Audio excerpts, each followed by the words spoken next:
അതിനുള്ള അവകാശം നിനക്കുണ്ട്.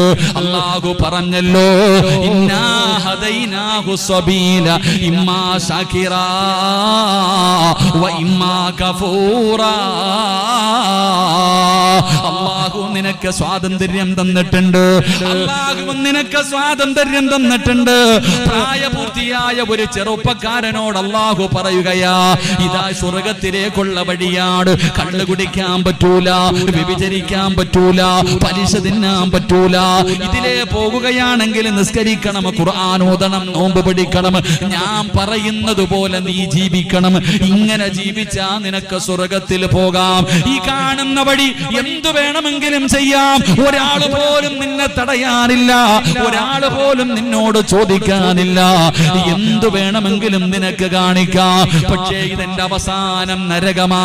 ബുദ്ധിയുള്ളവനല്ലേ, ബുദ്ധിയുള്ളവനല്ലേ, ചിന്തിക്കടാ മനുഷ്യ, തെരഞ്ഞെടുക്കടാ മനുഷ്യ എന്ന് അല്ലാഹുവിന്റെ പരിശുദ്ധമായ ഖുർആൻ പറയുമ്പോ, ഉസ്താദന്മാര് ഖുർആനിന്റെ ആയത്തോതിയിട്ട് ഇതൊക്കെ പറയുമ്പോ, തലയിലെ ഒരു മുടി പോലും വെളിയിലിടല്ലേ എന്ന് പറയുമ്പോ, തലയിൽ ഷാളിടാത്ത പെണ്ണുങ്ങൾ, മാറിടം കാണിക്കുന്നവർ, വയറ് തുറന്നിട്ട് കൊണ്ട് നടക്കുന്നവർ, പടച്ചവനെ പറയാൻ കഴിയില്ലല്ലോ. അങ്ങനെയുള്ള രീതിയിൽ നടക്കുന്ന മുസ്ലിമേ, എന്തു വേണമെങ്കിലും നിനക്ക് കാണിക്കാം. പക്ഷേ അല്ലാഹുവിന്റെ ഖുർആനിലെ ഒരായത്ത് നീ മറക്കരുത്. നീ എന്ത് കാണിച്ചാലും കുഴപ്പമില്ല. നീ അല്ലാഹുവിന്റെ ഖുർആനിലെ ഒരായത്ത് ഓർത്തു വെച്ചോ. ഏതായത്തും മറന്നാലും ഈ ആയത്ത് നീ മറക്കരുത്. ഈ ആയത്ത് ഹൃദയത്തിന്റെ അകത്ത് നീ എഴുതി വെച്ചോ. ഇത് നീ പേടിക്കണ്ട ആയത്താടാ. അല്ലാഹു പറയുകയാ, ആരൊക്കെ പറഞ്ഞിട്ടും മുടിവെട്ടാതെ നടക്കുന്ന ചെറുപ്പക്കാരാ, അല്ലാഹുവേ, വാപ്പ ഉപദേശിച്ചു, ഉമ്മ ഉപദേശിച്ചു, ഉസ്താദന്മാരുപദേശിച്ചു, എന്നിട്ടും പടച്ചവനെ എനിക്ക് മോഡലാണ്, എനിക്ക് ഫാഷനാണെന്ന് പറഞ്ഞ് മുടി വളർത്തി നടക്കുന്ന ചെറുപ്പക്കാരാ,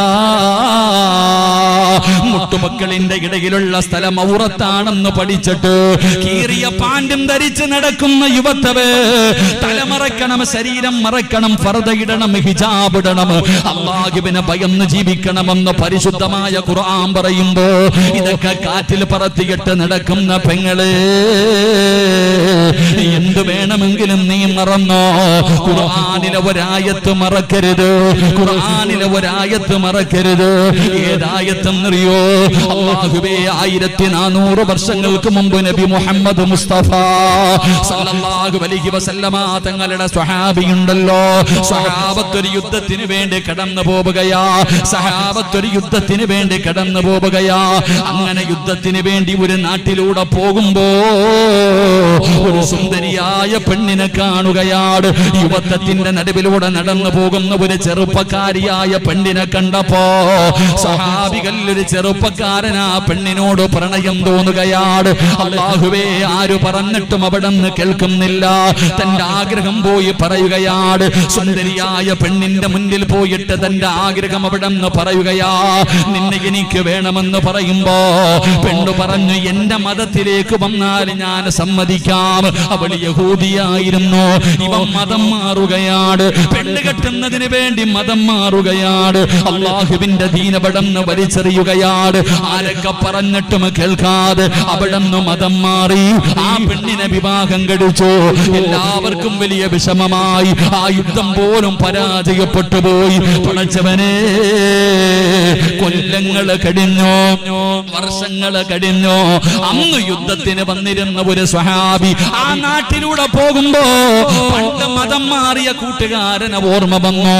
അവനെ കുറിച്ച് അന്വേഷിക്കുകയാണ്. അവസാനം കണ്ടുപിടിച്ചു, തന്റെ പഴയ കൂട്ടുകാരനെ കണ്ടുപിടിച്ചു. അവിടെ നിന്ന് വിശേഷങ്ങൾ ചോദിച്ചു. അവസാനം ചോദിക്കുന്നു, ചെറുപ്പക്കാരാ, നീ അല്ലാഹുവിന്റെ ഖുർആൻ മുഴുവനും കാണാതെ പഠിച്ചവനായിരുന്നല്ലോ, നീ ഹാഫിളായിരുന്നല്ലോ, നീ ഖുർആൻ മുഴുവനും കാണാതെ പഠിച്ചവനായിരുന്നല്ലോ. എന്തെങ്കിലും നിനക്ക് ഓർമ്മയുണ്ടോ? അല്ലാഹുവിന്റെ ഖുർആനിൽ എന്തെങ്കിലും നിനക്ക് ഓർമ്മയുണ്ടോ? ആ ചെറുപ്പക്കാരൻ പറഞ്ഞ മറുപടി എന്തെന്നറിയോ? അല്ലാഹുവിന്റെ പരിശുദ്ധമായ ഖുർആനിലെ എല്ലാ സൂറത്തുകളും ഞാൻ മറന്നുപോയി, എല്ലാം ഞാൻ മറന്നുപോയി. ഒരേ ഒരായത്ത് ഓർമ്മയുണ്ട്, ഒരേ ഒരായത്ത് മാത്രമേ എനിക്ക് ഓർമ്മയുള്ളൂ. എന്റെ ചെറുപ്പക്കാരാ, ഈ സദസ്സിലിരിക്കുന്നവരോട് പറയുകയാ, അല്ലാഹുവിനെ മറന്നുകൊണ്ട് ധിക്കാരികളെ പോലെ അഹങ്കാരികളെ പോലെ അല്ലാഹു തരുന്ന അനുഗ്രഹങ്ങൾ മുഴുവനും രണ്ട് കൈയും നീട്ടി സ്വീകരിച്ചിട്ട് നന്ദിയില്ലാത്തവനെ പോലെ പടച്ചറപ്പിനെ പുറങ്കാലുകൊണ്ട് ചവിട്ടിയിട്ട് മതിമറന്ന് ജീവിക്കുന്ന യുവത്വേ, അല്ലാഹു പറയുകയാ, വത്തഖൂ യൗമൻ തുർജഊന ഫീഹി ഇലല്ലാഹ്. ഇത് ഭീഷണിയാടാ, ഇതൊരു ഭീഷണിയാടാ.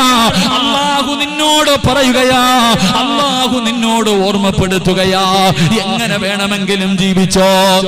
ഞാൻ പറയുന്നത് കേൾക്കാതെ സ്വന്തം ഇഷ്ടപ്രകാരം ജീവിക്കാനാണെങ്കിൽ എന്തു തോന്നിവാസവൻ കാണിച്ച് നടന്നോടാ. ഓന്തോടിയാ എവിടെ വരെ ഓടുവടാ. പഴഞ്ചൊല്ല് പറയുവല്ലോ, ഓന്തോടിയാൽ എവിടെ വരെ ഓടും, നീ പോയാ എവിടെ വരെ പോകാനാടാ, നീ പോയാൽ എവിടെ വരെ പോകുമടാ. വാട്സപ്പിലും ഫേസ്ബുക്കിലും ഇൻസ്റ്റാഗ്രാമിലും ഫർദയും ഹിജാബ് വിട്ടുകൊണ്ട് വീഡിയോ എടുത്തിട്ട് ഈ ഉമ്മത്തിനെ കളിയാക്കുന്ന യുവത്വേ, ഇന്ന് പറയാതിരിക്കാൻ കഴിയില്ലല്ലോ. യൂട്യൂബ് എടുത്തു നോക്കിയാൽ, പഠിച്ചവനെ ഇൻസ്റ്റാഗ്രാം എടുത്തു നോക്കിയാൽ, തലമറയ്ക്കുന്ന പെങ്ങളോട്, വീഡിയോ പിടിക്കുന്ന പെങ്ങളോട് പറയുന്നു, നീ വീഡിയോ എടുത്താ പോരെ, എന്തിനാ മോളെ തലമറയ്ക്കുന്നത്, എന്തിനാ പെങ്ങളെ ഫർദയിടുന്നത്, എന്തിനാ ഈ ഉമ്മത്തിനെ നാണം കെടുത്തുന്നത്, നിനക്ക് കാണിക്കണമെങ്കിൽ കാണിച്ചാ പോരെ. പെങ്ങൾ ഒരു കാര്യം ഓർത്തു, അല്ലാഹു പറയുകയാ, വത്തഖൂ യൗമൻ തുർജഊന ഫീഹി ഇലല്ലാഹ്. എവിടെ പോയാലും, ഈ ദുനിയാവിന്റെ ഏത് മൂലയിൽ പോയാലും എന്റെ മുന്നിലേക്ക് തന്നെ നീ തിരിച്ചു വരണമെന്ന് മറക്കരുത്. അല്ലാഹു പറയുകയാ. ഇന്ന് കയറി നോക്കിയിട്ടുണ്ടോ മൊബൈലൊക്കെ? കയറി നോക്കാതിരിക്കല നല്ലത്. ഫർദ ഇട്ട പെണ്ണിന്റെ വീഡിയോ കാണാൻ, ഡാൻസ് കാണാൻ, എന്തൊക്കെ. അല്ലാഹു നമുക്ക് ഈമാൻ നൽകുമാറാകട്ടെ.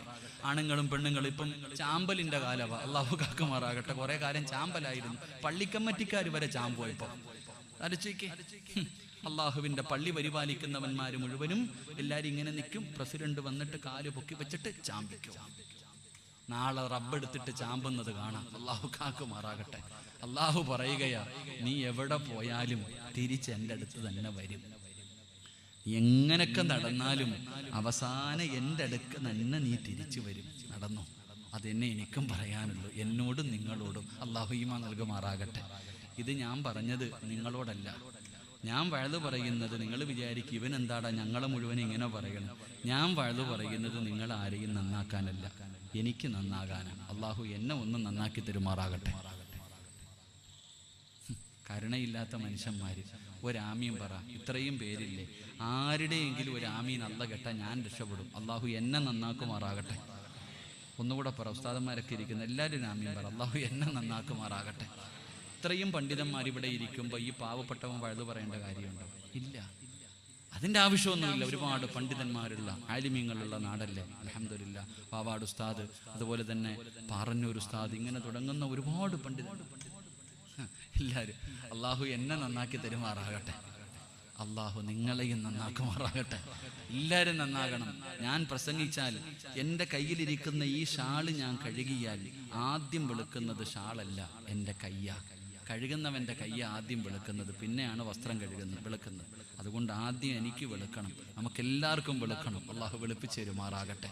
ഞാൻ പറഞ്ഞു വന്നത്, സഹോദര, എവിടെ പോയാലും തിരിച്ചങ്ങോട്ട് തന്നെ പോകണം. നാട്ടുകാർ പറയും ഓൻ തോടി എവിടെ വരെ ഓടുന്നു, അതിനൊരു പരിധിയുണ്ട്. തിരിച്ചങ്ങോട്ട് തന്നെ പോകണം. ഈ ചിന്ത എനിക്ക് നിങ്ങൾക്കുണ്ടെങ്കിൽ നമ്മൾ നന്നാകും. അള്ളാഹു നമുക്ക് ഈമാൻ നൽകുമാറാകട്ടെ. അള്ളാഹു നമുക്ക് ഈമാൻ നൽകുമാറാകട്ടെ. സംഘാടകർ ബക്കറ്റ് എടുത്തു, 10:30 കഴിഞ്ഞു. എൻ്റെ പ്രിയപ്പെട്ട സഹോദരങ്ങളെ, ഒരു വലിയ ലക്ഷ്യമാണ്, ഒരു വലിയ ക്യാമ്പസാണ് ഇവർ സ്വപ്നം കാണുന്നത്. അൽഹംദുലില്ലാ, സംഘാടകർ ബക്കറ്റുമായിട്ട് നിങ്ങളുടെ മുന്നിലേക്ക് കടന്നു വരുന്നു. ആരും മോസിന് കൊടുക്കണ്ട. അസ്സദഖത്തു റദ്ദുൽ ബലാ. സദക്ക വിപത്തിനെ തട്ടിമാറ്റും. ഇതിന്റെ അർത്ഥം അറിയാത്ത ആരുമില്ല. ഈ സദക്ക കൊടുത്താൽ വിപത്തുകളെ തട്ടിമാറ്റുമെന്ന് അറിയാത്ത ആരുമില്ല. എല്ലാവർക്കും അറിയാം, കൊടുക്കില്ല. ഉദാഹരണം ചോദിക്കട്ടെ, ഇന്ന് വഴുത് കഴിഞ്ഞു, 11 മണിക്ക് വീട്ടിൽ പോയി, ഭക്ഷണമെല്ലാം കഴിഞ്ഞു, കിടന്നുറങ്ങാൻ തയ്യാറായി, ബാത്റൂമിന്റെ അകത്തേക്ക് കയറിയപ്പോ കാല് തെറ്റിയിട്ടൊന്ന് താഴെ വീണു, തല പോയി ഭിത്തിയിലടിച്ചു. ബുദ്ധിയില്ല, അനക്കമില്ല. പൊക്കിയെടുത്തുകൊണ്ട് കോഴിക്കോട് ഹോസ്പിറ്റലിൽ കൊണ്ടുപോയി. ഡോക്ടർ പറഞ്ഞു സർജറി ചെയ്യണം. ഇത്തിരി സീരിയസാ. 24 മണിക്കൂർ കഴിഞ്ഞിട്ട് എന്തും പറയാൻ പറ്റൂ. നാളെ രാവിലെ സുബഹിക്ക് പള്ളിയിലെ ഉസ്താദിൻ്റെ അടുക്കൽ വരുന്നു, കോളേജിൽ വരുന്നു. ഉസ്താദെ, മുത്തല്ലിമീങ്ങളെ വിളിച്ചിരുത്തിയിട്ടൊന്ന് ദുആ ചെയ്യിപ്പിക്കണം, 2000 രൂപ കയ്യിൽ. ഒരു സദക്ക കൊണ്ടുപോയി കൊടുത്തിട്ട് പറയാ, ഉസ്താദേ വാപ്പ വെന്റിലേറ്ററിലാ, ഐസിയുവിലാ, രക്ഷപ്പെടാൻ വേണ്ടി ഒന്ന് ദുആ ചെയ്യണം. അപ്പൊ നിനക്കറിയാം സദക്ക കൊടുത്താൽ രക്ഷപ്പെടുമെന്ന്. അപ്പൊ അറിയാഞ്ഞിട്ടല്ല നിനക്ക്. അതുകൊണ്ടാണോ നബി തങ്ങൾ പറഞ്ഞത്, എന്തിനാ വീഴാൻ കാത്തിരിക്കുന്നേ, വീഴുന്നതിന് മുമ്പേ കൊടുത്താ പോരെ. സംഘാടകർ നിങ്ങളുടെ മുന്നിലേക്ക് കടന്നു വരുന്നു. അല്ലാഹുവിന്റെ റസൂൽ പടന്നു പറഞ്ഞു, സദഖത്തുറത്തുൽ ബലാ, സദക്ക വിപത്തുകളെ തട്ടിമാറ്റുമെന്നാണ്. രോഗങ്ങളെ മാറ്റുമടോ. ക്യാൻസറിനും ട്യൂമറിനും പോലും മരുന്നുണ്ടല്ലോ. അല്ലാഹുവിന്റെ പ്രവാചകൻ പറഞ്ഞു, അല്ലാഹുവിന് ചില അടിമകളുണ്ട്, അല്ലാഹുവിന് ചില അടിമകളുണ്ട്. അവര് രോഗം വന്നാൽ സദക്ക കൊണ്ട് ചികിത്സിക്കുമെന്ന് നബി മുഹമ്മദ് മുസ്തഫ സല്ലല്ലാഹു അലൈഹി വസല്ലമ തങ്ങൾ പറയുകയാണ്. ഈ വിക്കായയുടെ ചെറുപ്പക്കാര് നിങ്ങളുടെ മുന്നിലേക്ക് കടന്നു വരികയാ. നിന്റെ കിഡ്നി രണ്ടും പ്രവർത്തിക്കുന്നതാണോ എന്ന് നിനക്കറിയില്ലല്ലോ. എടോ, നിന്റെ അടുത്ത് നിന്റെ ശരീരത്തിൽ ക്യാൻസറിന്റെ അണുക്കളുണ്ടോ എന്ന് നിനക്കറിയില്ലല്ലോ. മനുഷ്യ, സദക്ക കൊണ്ട് ചികിത്സിക്കടാ. അതൊരു പനിയാക്കി മാറ്റി ചെറുപ്പക്കാരാ. ഉപ്പമാരേ, അല്ലാഹുവിന്റെ മലക്കുകൾ നിന്റെ തലയുടെ മുകളിൽ കാത്തു നിൽക്കുകയാണ്. ഈ സംഘാടകർ നിന്റെ മുന്നിലേക്ക് കടന്നു വരുമ്പോ അല്ലാഹു തന്ന സമ്പത്തിൽ നിന്നൊരൽപ്പം നീ അതിനകത്തേക്ക് എടുത്തിട്ടാൽ അല്ലാഹുവിന്റെ മലക്ക് ദുആ ചെയ്യുകയാണ്. അല്ലാഹുവേ, നീ കൊടുത്തതിൽ പങ്ക് ഇതാ കൊടുത്തിരിക്കുകയാ. നീ മനുഷ്യന് ബറക്കത്ത് നൽകണേ അല്ലാ. ദുആ ചെയ്യുന്നത് ആലിമല്ല, ഹാഫിളല്ല, തങ്ങളല്ല, നബിയല്ല. അല്ലാഹുവിന്റെ മലക്കുകൾ ദുആ ചെയ്യുകയാ. ജനിച്ച കാലം മുതൽ മരിക്കുന്ന കാലം വരെ പാപം ചെയ്യാത്ത, പാപം പറയാത്ത, പാപം കാണാത്ത അല്ലാഹുവിന്റെ മലക്കുകൾ നിനക്ക് വേണ്ടി ദുആ ചെയ്യുകയാ. പോക്കറ്റിന്റെ അകത്ത് പൈസ വെച്ചിട്ട് ഉറക്കം നടിക്കുന്നവനെ, കാണാത്തവനെ പോലെ ഇരിക്കുന്നവനെ, അഭിനയിക്കുന്ന മനുഷ്യ, മലക്ക് പറയുന്നു, അല്ലാ, നീ കൊടുത്ത ദീവനെ പിടിച്ചു വെച്ചതുപോലെ നീയും പിടിച്ചു വെക്കണേ അല്ലാ, നീയും പിടിച്ചു വെക്കണേ അല്ലാ. എന്തിനാ മോനെ ഇങ്ങനെ ഒരു ദുആ നീടുന്നത്? അതുകൊണ്ട് സംഘാടകർ വരികയാണ്. കയ്യിലുള്ളതെടുത്തോ, ഒരു നല്ല സദക്ക കൊടുത്തോ. ഇത് ജാരിയായ സദക്കയാ. ഇത് നിന്റെ ദുനിയാവും ആഖിറവും രക്ഷപ്പെടാനുള്ള വഴിയാ. അല്ലാഹുവേ, ആരെല്ലാം മനസ്സറിഞ്ഞുകൊണ്ടൊരു സദക്ക കൊടുക്കുന്നോ അവരുടെ ദുനിയാവും ആഖിറവും രക്ഷപ്പെടുത്തണേ അല്ലാ. അറുത്തു മുറിക്കുന്ന മാരക രോഗങ്ങളെ തൊട്ട് നീ കാക്കണേ അല്ലാ. ഏതെങ്കിലും മോശമായ രോഗങ്ങളുടെ അണുക്കള് ഈ സദക്ക കൊടുക്കുന്നവരുടെ ശരീരത്തിലുണ്ടെങ്കിൽ ഒരു ജലദോഷമാക്കി, ഒരു പനിയാക്കി മാറ്റണേ അല്ലാ. നീ രക്ഷപ്പെടുത്തണേ അല്ലാ. എല്ലാവരും മനസ്സറിഞ്ഞിട്ടൊരു നല്ല സദക്ക അല്ലാഹു നമ്മളെ രക്ഷപ്പെടുത്തുമാറാകട്ടെ. അല്ലാഹു കബൂലാക്കി പൊക്കോ ഇൻഷാ അല്ലാഹ്. പെട്ടെന്ന് അൽഹംദുലില്ലാഹ് 3 സ്വലാത്ത് സ്വല്ലല്ലാഹു അലാ മുഹമ്മദ്.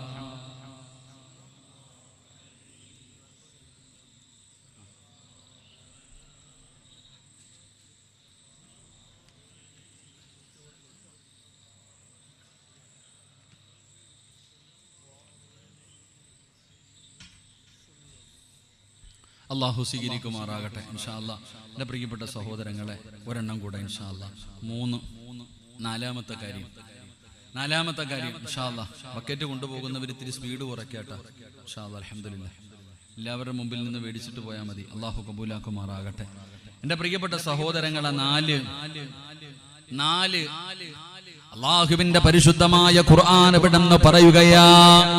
പരിശുദ്ധമായ ഖുർആൻ അള്ളാഹുവിന്റെ കലാമ കേട്ടിട്ട് നിസാരമാക്കുന്ന മനുഷ്യ, നിന്നെ അള്ളാഹു എന്താണ് വിളിച്ചതെന്നറിയോ?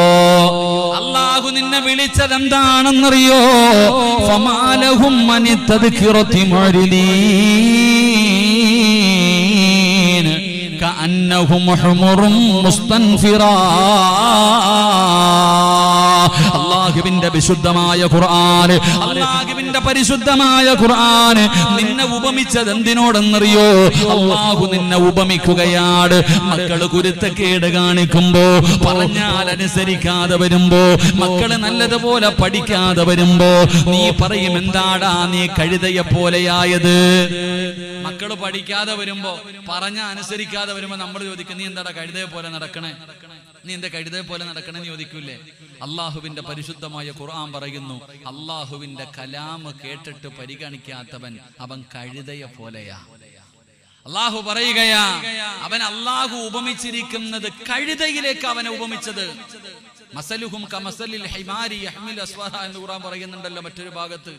എടാ, ഇങ്ങനെ ഇത്രയും നല്ല കാര്യങ്ങൾ അള്ളാഹുവിന്റെ കലാം നിന്റെ മുന്നിൽ ഓതിക്കേൽപ്പിച്ചിട്ട് ഫമാലഹും അനിത്തദ്ഖറതി മുഅരിദീൻ കഅന്നഹും ഹുമുറും മുസ്തൻഫിറ. ഖുർആൻ ചോദിക്കുകയാ, കഴുതയെ പോലെ ആകരുത് നീ. കഴുതയെ പോലെ നിന്നെ ഉപമിക്കുന്നത് ഒരു ഒന്നും ചിന്തിക്കാത്തവനെ പോലെ. ഇങ്ങനെ കേൾക്കുന്നു, കളയുന്നു, ഇങ്ങനെ നടന്നിട്ട് കാര്യമില്ല. എന്റെ പ്രിയപ്പെട്ടവരെ, അല്ലാഹുവിന്റെ പരിശുദ്ധമായ ഖുർആൻ അവിടുന്ന് ഉപമിക്കുകയാണ്. ഒന്നാമതായിട്ട് അല്ലാഹു ചോദിക്കുകയാ, നീയാണ് ഏറ്റവും വലിയ അക്രമി. രണ്ടാമത് അല്ലാഹു പറയുകയാ, നിന്റെ ഹൃദയത്തിന്റെ അകത്തേക്ക് ഹിദായത്തിന്റെ വെളിച്ചം കടന്നു പോകൂല. മൂന്നാമതായിട്ട് അല്ലാഹു പറയുകയാണ്, നിനക്ക് വേണ്ടി ഞാൻ കഠിനമായ ശിക്ഷ ഒരുക്കി വെച്ചിട്ടുണ്ട്. നാലാമതായിട്ട് അല്ലാഹു പറയുകയാ, മോനെ നിന്നെ കഴുതയിലേക്കാണ് അല്ലാഹു ഉപമിച്ചിരിക്കുന്നത്. അഞ്ചാമത്തെ കാര്യം എന്തെന്നറിയുമോ? ഒരെണ്ണം കൂടെ പറഞ്ഞിട്ട് നമുക്ക് ദുആ ചെയ്ത് പിരിയാ. അല്ലാഹുവിന്റെ പരിശുദ്ധമായ ഖുർആൻ അവിടുന്ന് പറയുകയാ, അഞ്ചാമത്തെ ശിക്ഷ എന്തെന്നറിയുമോ? അല്ലാഹുവിന്റെ ഖുർആൻ അവിടുന്ന് പറയുകയാ, വമൻ അഅറദ അൻ ദിക്രി ഫഇന്ന ലഹു മഈശതൻ ലൻകാ വനഹ്ശുറുഹു യൗമൽ ഖിയാമത്തി അഅമാ ഖാല റബ്ബി ലിമ ഹശർതനി അഅമാ വഖദ് കുന്തു ബസീറാ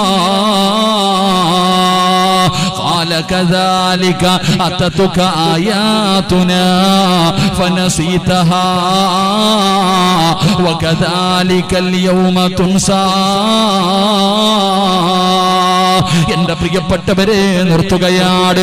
എന്റെ പ്രിയപ്പെട്ടവരെ, അല്ലാഹു തരുന്ന അഞ്ചാമത്തെ ശിക്ഷ എന്തെന്നറിയുമോ? ഈ സദസ്സിലിരിക്കുന്ന പലരും ചോദിക്കുകയാണ്, എന്തേ ഉസ്താദേ എന്റെ കച്ചവടത്തിൽ ബർക്കത്തില്ലാത്തത്? എന്റെ കച്ചവടത്തിൽ ബർക്കത്തില്ലല്ലോ, സമാധാനമുള്ള ഒരു ജീവിതമില്ലല്ലോ, ഒരു ദിവസമെങ്കിലും സന്തോഷത്തോടെ കടന്നുറങ്ങണമെന്ന് ആഗ്രഹമുണ്ട് ഉസ്താദേ. എന്റെ കടം മാറുന്നില്ലല്ലോ, എന്റെ രോഗം മാറുന്നില്ലല്ലോ, എന്റെ കണ്ണുനീര് മാറുന്നില്ലല്ലോ, എനിക്ക് മക്കളെ കിട്ടുന്നില്ലല്ലോ, ജീവിതം മടുത്തു ഉസ്താദേ. ഇതെന്തൊരു ജീവിതമാ, ഇതെന്തൊരു ജീവിതമാ, മരിച്ചാ മതിയെന്ന് തോന്നുന്നില്ലേ മനുഷ്യ? അതിന്റെ കാരണമെന്തെന്നറിയുമോ? അതിന്റെ കാരണമെന്തെന്നറിയോ? അല്ലാഹുവിന്റെ ഖുർആൻ പറയുകയാ, അല്ലാഹുവിന്റെ ഖുർആനിനെ അവഗണിക്കുന്നവനെ നിന്റെ ദുനിയാവ് അല്ലാഹു ഇടുക്കമാക്കുമെന്ന് വിശുദ്ധ ഖുർആൻ. അല്ലാഹുവിന്റെ പരിശുദ്ധമായ ഖുർആൻ പറയുകയാ, സമാധാനമില്ല നമ്മളിൽ പലർക്കും. ഈ ഇരിക്കുന്ന 95% പേർക്കും സമാധാനമില്ല. എന്റെ പ്രിയപ്പെട്ടവരെ, കാരണമെന്തേ? ബർക്കത്തില്ലടോ ജീവിതത്തിൽ. എത്ര സമ്പാദിച്ചിട്ടും തികയുന്നില്ല. ആവശ്യത്തിന് ഭക്ഷണം കഴിക്കുന്നുണ്ട്, വയറ് നിറയുന്നില്ല. കെട്ടിയ പെണ്ണ് വീടിനകത്ത് കിടക്കുന്നുണ്ട്, അവളുടെ കൂടെ കടന്നിട്ട് തൃപ്തിപ്പെടാൻ പറ്റുന്നില്ല. ലക്ഷങ്ങളും കോടികളും ചെലവഴിച്ചു വീട് വെച്ചിട്ടുണ്ട്, എന്തു പ്രയോജനം? സമാധാനമില്ല. ഉസ്താദ്, ഇത് എന്ത് ജീവിതമായി എന്ന് ചോദിക്കുന്നവർ, അള്ളാഹു നമുക്ക് ഈമാൻ നൽകുമാറാകട്ടെ. സമാധാനം കിട്ടാനുള്ള വഴികൾ ഖുർആൻ പറയുന്നുണ്ടല്ലോ. ഖുർആൻ പറയുന്നു സമാധാനം കിട്ടുന്ന വഴികൾ. ഒന്നാമത്തെ വഴി വീടെന്ന് പറഞ്ഞാൽ എന്താ? വീടെന്തിനാ നീ പണിതത്? അള്ളാഹുവിന്റെ വിശുദ്ധമായ ഖുർആൻ വീടിനെ കുറിച്ച് പറഞ്ഞത് എന്താ? നമ്മൾ വീട് പണിയുന്നുണ്ട്, ലക്ഷങ്ങൾ ചെലവഴിച്ച് വില കൂടിയ ഗ്രാനൈറ്റുകളും മാർബിളുകളും കൊണ്ടുവന്ന് വീട് പണിയുന്നല്ലോ. എന്തിനാ മോനെ? ചിലരുടെ ബെഡ്റൂമിന്റെ അകത്ത് കയറിപ്പോയാൽ 5 സ്റ്റാർ ഹോട്ടൽ പോലും തോറ്റുപോകും, അത്രയ്ക്കും മനോഹരം. എവിടെല്ലാം AC വെക്കാൻ പറ്റും അവിടെയൊക്കെ AC എന്തൊക്കെ രീതിയിൽ അലങ്കരിച്ച് വീട് വെച്ചിരിക്കുന്നത്. സമാധാനം ഉണ്ടോ? ഇല്ല. വീടെന്ന് പറഞ്ഞാൽ എന്താ? വല്ലാഹു ജഅല ലക്കും മിൻ ബുയൂതിക്കും സകന. ഖുർആൻ പറയുന്നു, വീടെന്ന് പറഞ്ഞാൽ സമാധാനം തരുന്ന ഒരിടം. എന്നിട്ട് നിനക്ക് സമാധാനം ഉണ്ടോ? ഇല്ല. സമാധാനം കിട്ടാനുള്ള വഴി 2. കല്യാണം കഴിച്ച സമാധാനം കിട്ടുമെന്ന് അല്ലാഹുവിന്റെ വിശുദ്ധ ഖുർആൻ. അല്ലാഹു ഈമാൻ നൽകുമാറാകട്ടെ. ഉറക്കപ്പറ, സമാധാനം കിട്ടാനുള്ള 2ാമത്തെ വഴി എന്താ? സമാധാനം കിട്ടാനുള്ള 2ാമത്തെ വഴി എന്താ? പെണ്ണ് കിട്ടിയാ മതി. അല്ലാഹു ഈമാൻ നൽകുമാറാകട്ടെ. സമാധാനം ഉണ്ടോ? എന്ന് പെണ്ണ് കെട്ടിയോ അന്നത്തോടു കൂടി പോയി ഉസ്താദേ. എന്ന് ഞാൻ കല്യാണം കഴിച്ചു അന്നത്തോട് ഈ താത്താമാര് പറയുന്നത് ഞാൻ എങ്ങനെ നടന്നതാ എൻ്റെ പൊന്നു സിറാജെ. ആ മനുഷ്യൻ വന്ന് എന്നെ കെട്ടി അന്നത്തോടു കൂടി ഉള്ളതെല്ലാം പോയി. കല്യാണം കഴിച്ച സമാധാനം കിട്ടുമെന്ന് ഞാൻ പറഞ്ഞതല്ല, അള്ളാഹ് പറഞ്ഞതാ ഖുർആൻ. അള്ളാഹു നമുക്ക് ഈമാൻ നൽകുമാറാകട്ടെ. ജോളിയുടെ നാട് ഇവിടെ അടുത്തല്ലേ? ജോളിയുടെ നാട് ഇവിടെ അടുത്തല്ലേ? അള്ളാഹു നമ്മുടെ ഭാര്യമാരെ സ്വാലിഹത്തുകളാക്കി തരുമാറാകട്ടെ. ആമീൻ പറ. അള്ളാഹു നമ്മുടെ ഭാര്യമാരെ സ്വാലിഹത്തുകളാക്കി തരുമാറാകട്ടെ, നന്നാക്കി തരുമാറാകട്ടെ. ഓള് കണ്ടവന്റെ കൂടെ പോയി കിടന്നാൽ കേസില്ല, ചോദിക്കാൻ പോയാ നീ അകത്ത്. ഇതാ നിയമം. അള്ളാഹു നമ്മുടെ ഭാര്യമാരെയൊക്കെ നന്നാക്കി തരുമാറാകട്ടെ, സ്വർഗത്തിലും ഭാര്യമാരാക്കി തരുമാറാകട്ടെ. ദുനിയാവിലെ ഭാര്യയെ സ്വർഗത്തിലും ഭാര്യയായിട്ട് കിട്ടണമെന്ന് ആഗ്രഹമുള്ള ഭർത്താക്കന്മാരൊക്കെ ഒന്ന് കൈവയ്ക്കുക. ഞാൻ നോക്കണില്ല, കാരണം സ്റ്റേജിൽ ഇരുന്ന ആരും വെക്കില്ല. പലരും കൈ വെക്കണില്ല. ഉസ്താദന്മാരുടെ കാര്യം പോട്ടെ, അവരുടെ കാര്യം. പലരും കൈ വെക്കില്ല. എന്തെന്നറിയോ? ഇവള് സ്വർഗത്തിലുണ്ടോ ഉസ്താദേ? ഇവിടെ തന്നെ ഞാൻ സഹിക്കണത് എങ്ങനെയാണെന്ന് എനിക്കറിയാം. ഇവള് സ്വർഗത്തിലുണ്ട്, ഞാൻ അങ്ങോട്ട് പോടില്ല എന്ന് പറയണേ. ഇതാണ് നമ്മുടെയൊക്കെ ജീവിതം. അള്ളാഹു നമ്മുടെ ഭാര്യമാരെയൊക്കെ നന്നാക്കി തരുമാറാകട്ടെ. സ്വർഗമൊന്നും അല്ലടോ, കുടുംബ ജീവിതമാണ് ഏറ്റവും വലിയ സ്വർഗം. ഏറ്റവും വലിയ, ഞാൻ ചോദിക്കുന്നത് ഏറ്റവും വലിയ സന്തോഷം എന്തെന്നറിയോ? നമ്മുടെയൊക്കെ ജീവിതത്തിലെ ഏറ്റവും വലിയ മോഹം സ്വർഗത്തിൽ പോകാനാണ്. അള്ളാഹു ഭാഗ്യം നൽകുമാറാകട്ടെ. എന്നാൽ സ്വർഗത്തിനെക്കാളും വലുതെന്തെങ്കിലും ഉണ്ടോ? സ്വർഗത്തിനെക്കാളും നിങ്ങൾ വിലയിരുത്ത്. ഞാനൊരു ചരിത്രം പറയാം. നമ്മുടെ പിതാവായ അബുൽ ബഷർ ആദം നബി അലിഹിസ്സലാം, ആദം നബി അലിഹിസ്സലാമിനെ അള്ളാഹു സൃഷ്ടിച്ചിട്ട് സ്വർഗത്തിൽ കയറ്റിവിട്ടു. ആദം നബിയെ സൃഷ്ടിച്ചിട്ട് അള്ളാഹു സ്വർഗത്തിന്റെ അകത്തേക്ക് കടത്തിവിട്ടു. ഖുർആൻ പറയുന്നില്ലേ ആദം നബി സ്വർഗത്തിലേക്ക് കടന്നുപോയ രംഗം? ആദം നബി ഇങ്ങനെ സ്വർഗത്തിലൂടെ നടക്കുകയാ. അള്ളാഹു ഇങ്ങനെ കണ്ട്, പടച്ചവനെ, മൂന്നാറ് വയനാട് ചുരം കയറി ഇറങ്ങാനില്ല, സ്വർഗത്തിലൂടെ ഇങ്ങനെ നടക്കുന്നുണ്ട് ആദം നബി. ആദം നബി ഇങ്ങനെ സ്വർഗത്തിലൂടെ നടന്ന് ഇങ്ങനെ പോകുമ്പോ അള്ളാഹു ഒരിക്കൽ ചോദിച്ചു, എന്തേ ആദവേ നിനക്കൊരു സന്തോഷമില്ലാത്ത? ഈ സ്വർഗത്തിൽ കൂടെ നടന്നിട്ട് നിനക്ക് എന്തേ ഒരു സന്തോഷമില്ലാത്ത? എന്താ നിനക്ക് പറ്റിയത്? എന്ത് പറ്റി നിന്റെ മുഖത്തൊരു പ്രയാസം പോലെ? ആദം നബി പറഞ്ഞ മറുപടി എന്തെന്നറിയോ? എന്തോ ഒരു കുറവുള്ളതുപോലെ, ഒറ്റയ്ക്ക് നടന്നിട്ടൊരു സുഖമില്ല. അല്ലാഹ്, ആ ചങ്ങാതി പറഞ്ഞു ആലോചിക്കുക. ഇവിടെ സ്വർഗത്തിൽ കൂടെ നടക്കുന്ന ആദം നബി പറയുകയാ ഒറ്റയ്ക്ക് നടന്നിട്ടൊരു സുഖമില്ലെന്ന്. ഹവ്വാ റളിയല്ലാഹു തആല അൻഹയെ കൊടുത്തപ്പോൾ ആദം നബി പറഞ്ഞത് ഇപ്പോഴാണ് ജോറായെന്ന്. അല്ലാഹു ഈമാൻ നൽകുമാറാകട്ടെ. അതാണ് കുടുംബജീവിതം. അതാണ് കുടുംബജീവിതം. അതാ മനസ്സിലാക്കേണ്ടത്. കുടുംബജീവിതത്തിന്റെ വിലയും മഹത്വവും മനസ്സിലാക്കണമെങ്കിൽ ഈ ചരിത്രം പഠിച്ചാൽ മതി. അള്ളാഹു നമുക്ക് നല്ല ജീവിതം നൽകുമാറാകട്ടെ. 3 മക്കളുടെ മുഖത്ത് നോക്കിയാൽ സമാധാനം കിട്ടും. മക്കളുടെ മുഖത്ത് നോക്കിയാ അവന്റെ മുഖം ഓർക്കുമ്പോ തന്നെ സമാധാനം പോവാ. അല്ലാഹു അലം. കുളിയില്ല, നനയില്ല, മുടിയും വെട്ടൂല്ല. അവന്റെ അവസ്ഥ കണ്ട, ഏതെങ്കിലും അന്യവന്റെ മോനെ കണ്ട മോനെ എന്ന് പറഞ്ഞ് കളിപ്പിക്കും. സ്വന്തം മോനെ കണ്ട, കാരണം എന്തേ? അങ്ങനത്തെ കോലവാ നമ്മുടെ മക്കൾക്ക്. എടോ, നമ്മുടെ വീടിന്റെ അകത്ത് കയറിയാൽ ഇന്ത്യയും പാകിസ്ഥാനും പോലെ ഭാര്യയും ഭർത്താവും ഒരു ബെഡില്, ഒരു കട്ടിലില്, ഒരു പുതപ്പിന്റെ കീഴിൽ ചേർന്ന് കിടക്കുന്നു. എന്നാ ബദർ യുദ്ധം അതിനകത്ത്. ഭാര്യയും ഭർത്താവും കണ്ട അടിയോടടി. ഒരു ഉമ്മാടെ വയറ്റിൽ കിടന്ന മക്കളാ കടന്നിട്ട് കീരിയും പാമ്പിനെ പോലെ തല്ലുന്ന. എടാ, നിങ്ങൾ സഹോദരങ്ങളല്ലേടാ, എന്തിനാടാ ഇങ്ങനെ തല്ലണേ? എന്റെ പ്രിയപ്പെട്ടവരെ, അടിസ്ഥാനപരമായിട്ട് നമ്മുടെ വീടിന്റെ പ്രശ്നം ഞാൻ പറയാം. എന്തുകൊണ്ടാ? പൈസയ്ക്ക് കുറവില്ല, ആ സുഖത്തിന് കുറവില്ല. എല്ലാം നമുക്കുണ്ട്. പക്ഷേ സമാധാനം നമ്മുടെ വീടിനകത്തില്ല. അതിന്റെ അടിസ്ഥാനപരമായ കാര്യം എന്താ? അടിസ്ഥാനപരമായിട്ടുള്ള കാര്യം എന്താ? കന്നിമൂല ശരിയാകാത്തത് കൊണ്ടാണോ? വാതിൽ അങ്ങോട്ട് വന്നത് കൊണ്ടാണോ? അല്ലെങ്കിൽ റൂം ഇന്നതെടുത്ത് വന്നത് കൊണ്ടാണോ? അടുക്കള ഭാഗം ഇവിടെ ആയതുകൊണ്ടാണോ? 2 സെന്റ് ഉള്ളവൻ എന്ത് പോട്ട്, അള്ളാഹു ഈമാൻ നൽകും. ഞാനൊന്നും പറയണില്ല. പണ്ട് ഞാൻ അതിനെക്കുറിച്ചെന്തോ പറഞ്ഞതിന് ഇപ്പോഴും കേട്ടോണ്ടിരിക്കുക. അള്ളാഹു ഈമാൻ നൽകുമാറാകട്ടെ. കന്നിമൂല ഇല്ല എന്ന് ഞാൻ പറഞ്ഞില്ല. അള്ളാഹിന്റെ കഅബാലയത്തിന് പോലും കന്നിമൂലയുണ്ട്. കണക്കുകളില്ല എന്ന് ഞാൻ പറഞ്ഞില്ല. പക്ഷേ അത് മാത്രമായി പോകരുതെന്നാ പറഞ്ഞു. ചിലർക്ക് അത് മാത്രമേ ഉള്ളൂ. വാതിൽ ഇങ്ങോട്ടായതുകൊണ്ടാ ഉസ്താദ്, അങ്ങനെ വന്ന പല പ്രശ്നമുണ്ടോ ഉസ്താദ്, ഇങ്ങനെ ഉസ്താദ് ഇടി, നീ പോയി കിടന്ന് ഇടിച്ചോണ്ടിരി, അതന്നെ നിന്റെ പണി, ഇടിയോടിടി. സത്യത്തിൽ അടിസ്ഥാനപരമായിട്ടുള്ള കാര്യം എന്താ? 5 സ്ഥലങ്ങളിൽ 5 കാര്യങ്ങളിരുന്ന് കരയും. 5 സ്ഥലങ്ങളിൽ 5 കാര്യങ്ങളിരുന്ന് കരയും. ആ കണ്ണുനീര് നിങ്ങൾക്ക് നല്ലതല്ല. അള്ളാഹു നമ്മളെ കാക്കുമാറാകട്ടെ. 5 സ്ഥലങ്ങളിൽ 5 കാര്യങ്ങളിരുന്ന് തേങ്ങുമെന്ന ആ തേങ്ങൽ നമുക്ക് നല്ലതല്ല. അള്ളാഹു നമ്മളെ കാക്കുമാറാകട്ടെ. അതുകൂടെ പറഞ്ഞു തരാം. ഇരിക്കുവോ? 5 എണ്ണം പറയത്തില്ല, 1 എണ്ണം പറയത്തുള്ളൂ. പക്ഷെ അത് ഇരിക്കുവോ? 11 മണിക്ക് നിർത്താന്ന് പറഞ്ഞു. ഇപ്പം ചവിട്ടിയാലേ 11:15 നിൽക്കത്തുള്ളൂ. അതുകൊണ്ടാണ് ഞാൻ ചോദിക്കണം, ഇരിക്കുവോ?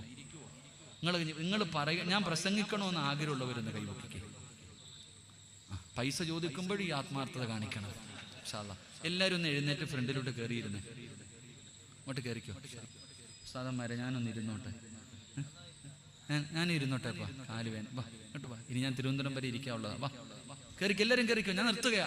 പുറകിലെ കണ്ടോ ആ റോഡിൽ നിൽക്കണ ചങ്ങാതി, കണ്ണിന്റെ മുന്നിൽ സ്വർഗം കാണിച്ചതെന്നല്ല. നീ കയറി നിൽക്കരുത്. കണ്ണിന്റെ മുന്നിൽ അള്ളാഹു നിങ്ങൾക്ക് സ്വർഗം കാണിച്ചു തരുന്നു. സ്വർഗം കേറിയിരിക്കാൻ വയ്യ. പിന്നെ അവിടത്തെ സ്വർഗം കിട്ടണത് ആ പുറത്ത് നിൽക്കണ സഹോദരങ്ങളോട്, ഒന്നീ സ്വർഗത്തിൽ കയറ്, അല്ലെങ്കിൽ മാറി നിൽക്ക്, വീട്ടിൽ പോ. ഒന്നീ അങ്ങോട്ട് മാറി നിൽക്കുക, അല്ലെങ്കിൽ കയറിയിരിക്കുക. മൈക്ക് സെറ്റുകാരൻ എന്തേപ്പാ ഒന്ന് താഴ്ത്തി വെച്ചതാപ്പാ. മത്തെ സ്വർഗമേടാ മദീനത്ത്. ദുനിയാവിലെ സ്വർഗത്തിൽ കയറിയിരിക്കാത്ത ഈ മനുഷ്യൻ എങ്ങനാ അവിടത്തെ സ്വർഗം കിട്ടുന്നത്? ഒന്ന് ആലോചിച്ചേ. ആ പുറത്തു നിൽക്കുന്ന സഹോദരങ്ങൾക്ക് കണ്ണിന്റെ മുന്നിൽ സ്വർഗത്തിൽ കയറാൻ വയ്യ. ഇവനാ അള്ളാഹിനോട് മറ്റേ സ്വർഗം ചോദിക്കുന്നത്. അള്ളാഹു ഈമാൻ നൽകുമാറാകട്ടെ. അതുകൊണ്ട് ഒന്നുകിൽ കയറി. മഴ കേട്ടില്ലെങ്കിൽ കേട്ടില്ല. സിറാജിന് എനിക്ക് ഇഷ്ടമല്ലായിരുന്നു, അല്ല ഞാൻ പോയില്ല, ഒരു കുഴപ്പമില്ല. പക്ഷെ വന്നിട്ട് വെളിയിൽ നിന്നാ അള്ള ചോദിക്കും, എന്തുകൊണ്ട് കണ്ണിന്റെ മുന്നിൽ സ്വർഗം കണ്ടിട്ട് കയറിയിരുന്നില്ല? അതിന് നിനക്ക് വേറെ കിട്ടും. അള്ളാഹു കാക്കുമാറാകട്ടെ. എന്റെ പ്രിയപ്പെട്ടവരെ, 5 സ്ഥലങ്ങളിൽ 5 കാര്യങ്ങൾ ഇരുന്ന് തേങ്ങിയ ബുദ്ധിമുട്ട. അള്ളാഹു നമ്മളെ കാക്കുമാറാകട്ടെ. ഒന്ന് അള്ളാഹുവിന്റെ പള്ളിയിൽ നിസ്കരിക്കാൻ ആളില്ലെങ്കിൽ പള്ളി തേങ്ങും. അള്ളാഹുവിന്റെ പള്ളിക്കകത്ത് നമസ്കരിക്കാൻ ആളില്ലെങ്കിൽ പള്ളി തേങ്ങും. പള്ളി തേങ്ങിയ വാവാടുകാരറിയും. അള്ളാഹു കാക്കുമാറാകട്ടെ. അള്ളാഹു കാക്കുമാറാകട്ടെ. പള്ളിക്ക് നിസ്കരിക്കാൻ ആളില്ലെങ്കിൽ പള്ളി കരയും. പള്ളി കരഞ്ഞാൽ ആ നാട്ടുകാരറിയും. രോഗങ്ങൾ പടരുന്നുണ്ടോ, ദാരിദ്ര്യങ്ങൾ വരുന്നുണ്ടോ മനസ്സിലാക്കിക്കൊള്ളണം. പള്ളിയിൽ ആള് കുറഞ്ഞു, നിസ്കരിക്കാൻ പള്ളിയിൽ ആളില്ലാതെ വന്നാൽ ആ നാട്ടുകാരറിയും. അള്ളാഹു നമ്മളെ കാക്കുമാറാകട്ടെ. 2 ഖുർആൻ കരയും. അള്ളാഹുവിന്റെ വിശുദ്ധമായ ഖുർആൻ കരയും.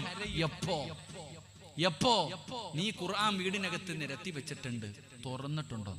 ഇന്നത്തെ ദിവസം ഖുർആൻ കൈകൊണ്ട് തൊട്ടവരൊക്കെ ഒന്ന് കൈപൊക്കിക്കേ. അള്ളാഹു ഈമാൻ നൽകുമാറാകട്ടെ. ബാക്കിയുള്ളവർക്ക് സമയമില്ലായിരുന്നു.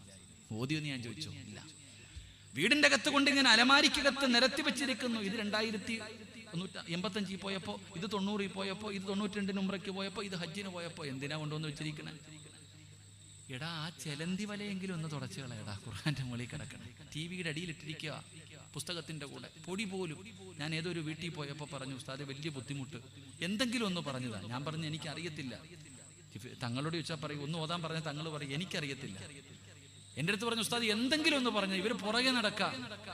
അപ്പൊ ഞാൻ പറഞ്ഞു, ഒരു ആയത്ത് പറഞ്ഞു കൊടുത്തു. അറിയത്തില്ല. ഞാൻ പറഞ്ഞു ഖുർആൻ എടുത്തുകൊണ്ട് വരാൻ. ഖുർആൻ കൊണ്ട് തന്നപ്പോ പടച്ചവനെ, അതിനകത്തുനിന്ന് ഉറുമ്പ് ഇങ്ങനെ പോവാ. കൊച്ചുറുമ്പുണ്ടല്ലോ. അല്ലാഹുവേ, തുറന്നിട്ട് മാസങ്ങളായി. അല്ലാഹുവേ പടച്ചവനെ, പരിശുദ്ധമായ ഖുർആൻ നമ്മുടെ വീടിനകത്തുണ്ട്, തുറക്കുന്നില്ല. അള്ളാഹുവിന്റെ പരിശുദ്ധമായ ഖുർആൻ നമ്മൾ ഓതുകയോ തുറക്കുകയോ ചെയ്യാതിരുന്നാൽ ഖുർആൻ കരയുവിടോ. അള്ളാന്റെ കലാമ് നിന്റെ വീടിനകത്തിരുന്ന് കരഞ്ഞ ആ വീട് കത്തിയില്ലെങ്കിലല്ലേ കുഴപ്പമുള്ളൂ. ആ വീട് തീ പിടിച്ചില്ലെങ്കിലല്ലേ കാര്യമുള്ളൂ. അള്ളാഹുവിന്റെ ഖുർആൻ നിന്റെ വീടിനകത്തിരുന്ന് കരയുകയാ. ആ കണ്ണുനീരാടാ നിന്റെ കുടുംബത്തിന്റെ സന്തോഷം കെടുത്തി കളഞ്ഞത്. അള്ളാഹു കാക്കുമാറാകട്ടെ. ഖുർആൻ ഓതും, പക്ഷെ ഖുർആൻ എടുക്കില്ല. നമ്മൾ ഖുർആൻ എടുക്കാറില്ല, നമ്മൾ ഓതാറില്ല. കാണാതെ ഓതുന്നതിനേക്കാളും പ്രതിഫലല്ലേ വാപ്പ കണ്ടോതുന്നതിന്. കണ്ടോതാൻ ഭയങ്കര മടിയാ. കാണാതെ ഓതുന്നെങ്കിൽ നല്ല ഉസ്താദ് അല്ലേ? വെള്ളിയാഴ്ച ഉസ്താദ് കാണാതെയാണ് ഖുത്ബ ഓതുന്നത്, അത് വലിയ ഉസ്താദ്. കണ്ടോതുന്നവൻ എന്താ? എടാ കണ്ടല്ലേ ഓതണ്ടേ, കണ്ടല്ലേ ഓതേണ്ടത്. കാരണം എന്തേ? കണ്ടോതിയ 2 പ്രതിഫലം. 1 ഖുർആൻ നോക്കി ഓതിയതിന്റെ പ്രതിഫലം, 2 ഖുർആൻ ഓതിയ പ്രതിഫലം. അല്ലെങ്കിലോ ഓതിയ പ്രതിഫലം, ഖുർആൻ നോക്കിയില്ല. ഖുർആനിന്റെ പ്രിയപ്പെട്ട സഹോദരങ്ങളെ, നമ്മുടെ വീടിനകത്തിരുന്ന് ഖുർആൻ കരയുകയാ. എങ്ങനാ വാപ്പ സമാധാനം കിട്ടാ? എങ്ങനാ സന്തോഷം കിട്ടാ? ഒരു സന്തോഷമുള്ള ജീവിതം എങ്ങനെ അല്ലാഹു നിനക്ക് തരും? നീ ഇന്ന് വരെ കണ്ടിട്ടുണ്ടോ മഗ്രിബിന്റെ ഇശാഇന്റെ ഇടയിൽ ആരെങ്കിലും നിന്റെ വീട്ടിൽ ഇരുന്ന് ഖുർആൻ ഓതുന്നത്? 3-4 എണ്ണം അവിടെ ഉണ്ടല്ലോ, ഭാര്യയും മക്കളും. ഒരെണ്ണമെങ്കിലും ഇരുന്നിട്ട് ഓതുന്ന നീ കണ്ടിട്ടുണ്ടോ? നിനക്ക് പിന്നെ നോക്കാൻ സമയമില്ലല്ലോ. അല്ലാഹു ഹിമ്മ നൽകുമാറാകട്ടെ. വീട്ടിൽ പോയിട്ട് മക്കളോട് ഖുർആൻ എടുത്ത് ഓതു എന്ന് പറയാൻ നിനക്ക് അധികാരമില്ല. കാരണം നീ ഓതാറില്ല. പിന്നെങ്ങനാ?